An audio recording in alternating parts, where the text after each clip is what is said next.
여러분 안녕하십니까? 누리PD 김준입니다. 좋은 소식으로 만나야 되는데 좋은 소식만 전하는 그 자체가 왜곡이죠. 어떻게 보면은 희망 고문하는 겁니다. 희망만 자꾸 던져주는 그거 있죠.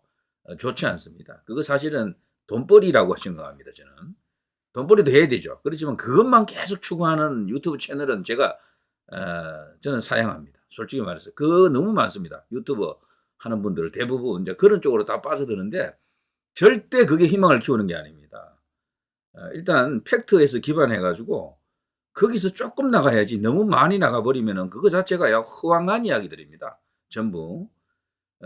특히 이제 김동연 판사가 난장판을 만들고 난 뒤에 김동연 판사에 대한 이런저런 어떤 논평들이 막 나오는데 제가 이렇게 살펴보니까 근거가 없어요, 전부.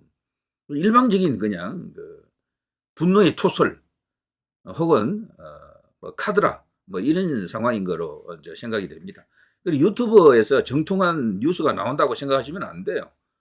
여기는 편파 방송을 하는 데인데 그나마도 누리PD는 조금 덜 편파죠. 저도 편파합니다. 편파지만 편파의 농도가 조금 묽은 편이죠. 한 50% 정도. 자, 그런데 지금 이런 뉴스가 나왔습니다. 정말 저는 이거 사실은 이렇게 되면 어쩌나 하는 생각이 마음 한구석에 있었거든요. 검찰이 진짜로 문을 칠 수 있는가? 이건 달리 말하면은 윤석열 대통령이 문을 칠 수 있느냐 이런 이야기입니다. 검찰총장이 되든 뭐 법무부 장관이 되든 다 같은 이야기인데요. 저는 이 정권 자체가 이 문과 연관이 되어 있다라고 봅니다. 개인적으로. 그래서 어느 정도 신용은 낼 수 있을지 몰라도 문재인 집안의 문을 열어젖히고 들어가기는 참 쉽지 않을 것이다라고 예상은 하고 있었어요. 자, 검찰 문다혜에 이어 김정숙 여사도 조사 안 한다. 문 전 대통령 수사 정해진 것 없다라고 이런 충격적인 기사가 조금 전에 나왔네요. 김정숙 여사도 조사 않는다. 문 조사 여부 방식 등 미정이다. 허지부지 될 가능성이 굉장히 클 거예요. 이거 하려면요, 제가 볼 때는 김문수가 되어야 됩니다.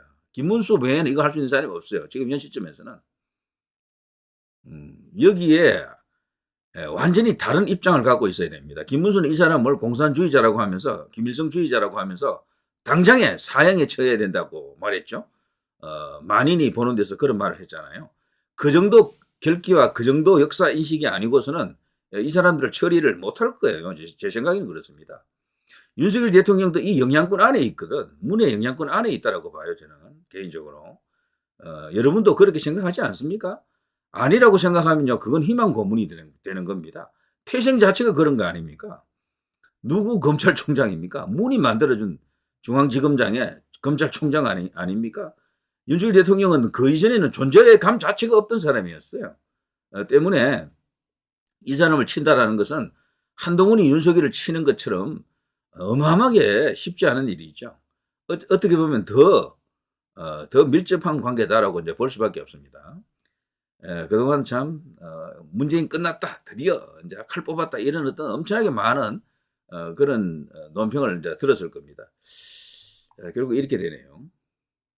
문재인 전 대통령의 뇌물수수 의혹 사건을 수사 중인 검찰이 한 차례 참고인 조사를 거부한 김정숙 여사에 대해 추가로 출석을 요청하지 않기로 했다. 문 전 대통령의 딸 다혜 씨와 김 여사에 대한 조사를 모두 하지 않기로 한 검찰이 이 사건 피의자 신분인 문 전 대통령을 수사할지 관심이 쏠리고 있다. 자, 전주지검 관계자는 형사소송법상 참고인 조사를 강제할 방법은 없다. 당사자가 변호인을 통해 명시적으로 조사에 응하지 않겠다고 밝혔으므로 검찰 단계에서 더 조사를 진행할 수 없다. 이렇게 강제 구인한다거나 뭐 이런 것은 생각도 하지 않고 있는 거죠. 그러니까 제발 조금 조사에 응해 주시겠습니까? 이런 분위기예요. 옛날에도 한 2년 전쯤에 그 초기에 윤석열 정부 초기에 이제 문에 대한 수사를 하려고 시도했었죠. 그때 이야기가 나오자마자 문이 어떤 반응 보였습니까? 무례하도다 그랬죠. 무례하도다. 뭐 그걸로 끝나더군요. 그걸로 한 방에 다 정리되고 말았어요. 그래서 지금도 말이죠. 문을 치기에는 현 정권이 약하다라고 생각합니다. 저는 개인적으로. 아니면 약하지 않다 하더라도 고리 자체가 끊기지가 않았어요. 고리 자체가. 한계가 있는 것이다. 라고 이제 볼 수밖에 없습니다.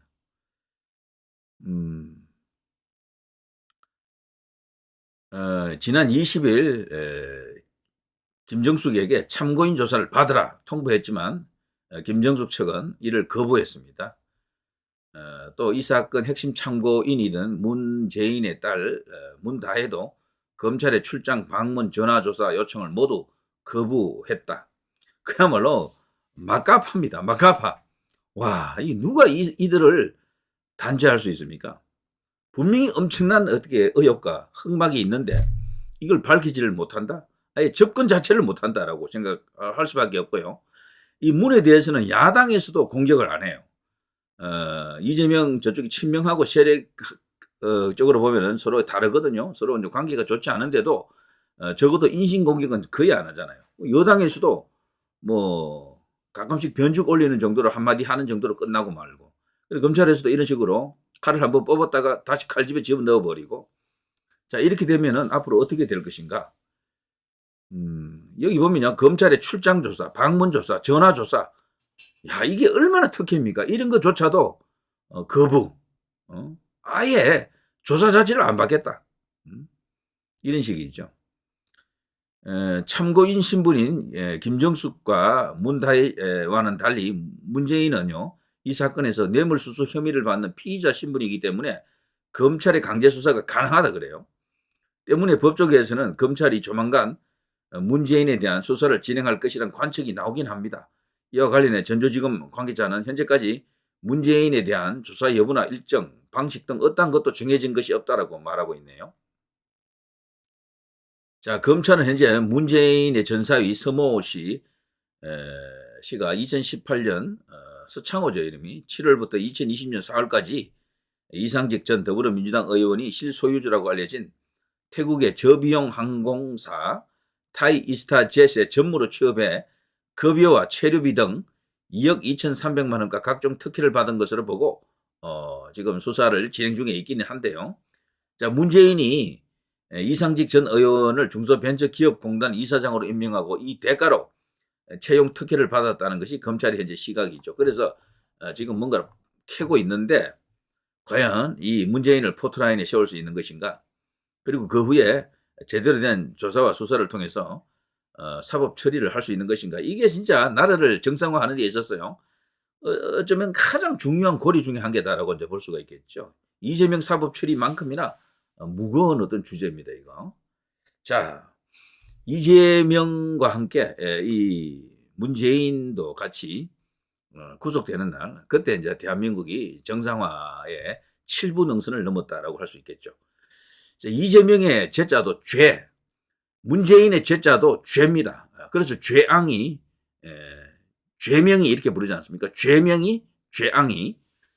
자, 이 두 사람을 누가 어떻게 어떤 방식으로 사법 처리할 것인가, 정의 구현될 것인가를 우리에게 묻고 있습니다.